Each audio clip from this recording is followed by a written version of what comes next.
아베는 일본 총리로 집권하는 동안 일본 부흥을 위해 수많은 전략을 세웠습니다. 금융, 경제, 문화 등 여러 분야에 있어 어떻게든 잃어버린 10년을 만회하기 위해 애를 썼죠.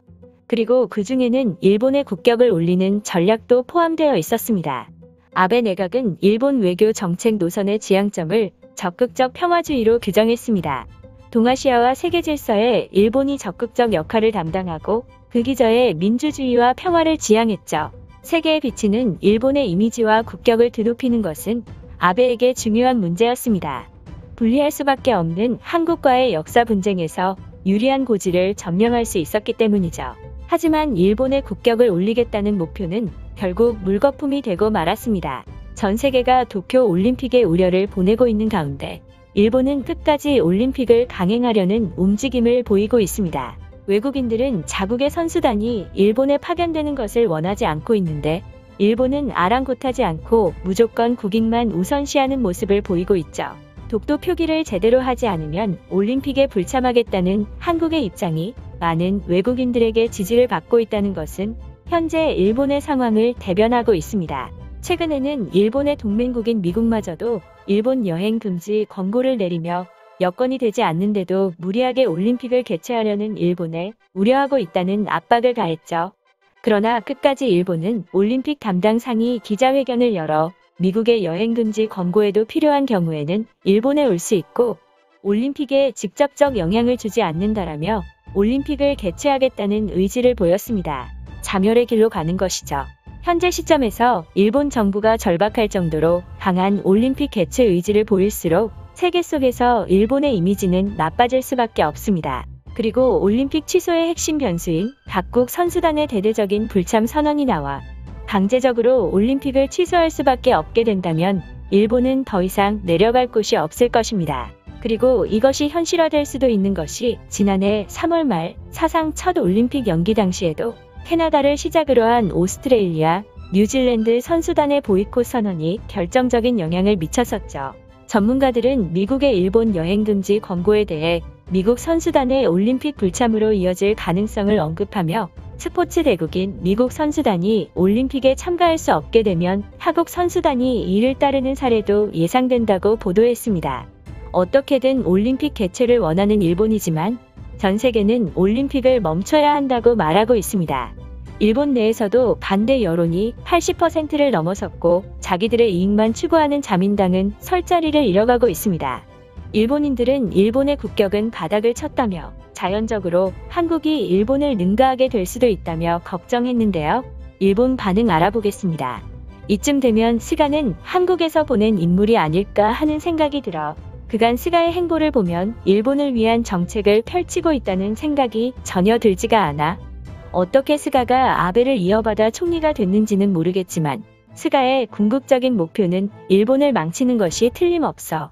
일본이 망쳐지면 자연스럽게 한국은 그와 대비되어 위상이 좋아질 수밖에 없잖아.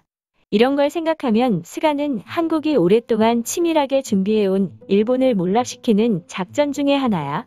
국익을 추구해서 올림픽을 개최하고 싶어 하는 건 용서할 수 있어도 한국의 이미지를 높여주고 있는 것은 이해하지 못해.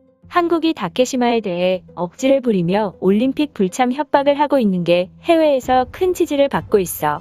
대체 외교 정책을 어떻게 해야 전 세계가 일본이 아닌 한국 따위를 지지하게 만들고 있는 거야? 그래도 아베를 지지해온 입장에서 스가 내각이 나름대로의 생각이 있는 줄 알았더니 전혀 없잖아. 차라리 올림픽을 한국에서 개최하는 것이 어떨까? 일본에서 올림픽이 개최되는 것은 미국을 비롯한 많은 국가들이 좋게 생각하지 않고 있어. 코로나 상황과 백신 상황은 더 나아질 기미도 보이지 않고 있고 자민당은 올림픽 전후로 이뤄지는 선거를 위해서 올림픽을 포기하지 않을 게 뻔하고 이대로 가다가는 전 세계적으로 망신을 당할 거야. 코로나 팬데믹은 인류 역사상 유례없는 사건이기 때문에 바로 옆 나라인 한국에서 올림픽을 여는 것도 충분히 가능할 거야. 미국 정부와 미국인들은 친일 성향이 강했었는데 슬슬 한국 편으로 돌아서고 있어. 이것은 한미 정상회담에서 한국이 받은 환대가 증명하고 있고 미국인들마저도 일본을 부정적으로 바라보는 건 치명적이야. 일본이 세계적으로 위대한 국가라는 인식이 생긴 데에는 미국의 일본 지지가 있었기 때문이잖아. 일본이 바닥을 칠 때까지 추락하고 있는 것은 이제 시작일지도 몰라. 나중에는 한국의 도움 없이는 자립하기 힘든 국가가 되어 있을지도. 뭔가 이상하다는 생각이 들어. 한미 정상회담 이후에 전 세계에 일본에 대한 부정적 인식이 퍼지기 시작했어. 그동안 한국의 로비 사례와 박쥐 외교 사례를 보면 한미 정상회담에서 미국에 특별한 부탁을 한 것 같다는 생각이 들어. 한국은 로비 쪽에 있어서는 돈을 아끼지 않던 국가였고 무리를 해서라도 미국에 엄청난 돈을 퍼주며 일본의 몰락을 부탁했을 거야. 일본은 지금 병들어 있고 한국에는 일본을 능가할 수 있는 절호의 기회니까. 나도 그 생각을 했어. 일본이 멸망의 길을 걷고 있는 것에 한국의 개입이 없었을 리가 없어. 한국의 수출 규제를 한 이후부터 일본에 유례 없을 정도의 화재나 재난들이 많이 일어나기 시작했고 코로나 감염자도 어느 순간부터 갑자기 폭증하기 시작했어. 이것이 우연이라고 생각하지 않는 결정적 이유는 수출 규제를 한 뒤 바로 얼마 후에 일본 대형 관광 명소에 화재가 났기 때문이야. 그때는 한국에서 반일 감정이 최고조에 이르던 시기였다고. 결국 한국과 전쟁을 할 수밖에 없어. 나는 우리의 최대의 적은 중국도 북한도 아닌 한국이라고 생각해. 한국은 영원히 일본의 성장을 질투하고 방해할 거고 한국의 수권은 일본을 능가하는 거야. 한국의 군사력은 점점 더 강해지고 있고 언젠가는 일본을 따라잡을지도 몰라. 몇몇 전문가들은 중국과 대만에 의해 제3차 세계대전이 일어날 거라고 예측하고 있는데 일본과 한국에 의해 제3차 세계대전이 일어날 수도 있어. 지금 한국과 전쟁하는 것은 일본이 자멸하는 것에 불을 붙이는 거나 다름없어. 한국의 미사일은 강력하고 사거리도 풀리게 됐어. 한국 미사일을 방어할 수 있는 방공망을 튼튼히 해놓은 다음에 한국과 전쟁할 생각을 해야 돼. 인정하고 싶지 않지만 솔직히 한국의 미사일은 두려워. 정밀도도 상당하고 물량도 어마어마하게 많잖아. 공군에서 한국을 압도할 수 있으면 되는데 그것도 아니고 무리해서라도 군사력을 더 키워야 돼. 한국에서 살 수 있다면 정말 좋을 텐데. 일본은 하루하루가 지옥이고 세계적인 이미지도 나빠지고 있고 무엇 하나 마음에 드는 게 없어. 아베는 처음에 정계에 들어설 때만 해도 온건파였고 한국과 협력을 강화하자는 사람이었는데 무엇이 일본과 한국의 사이를 나빠지게 만든 걸까?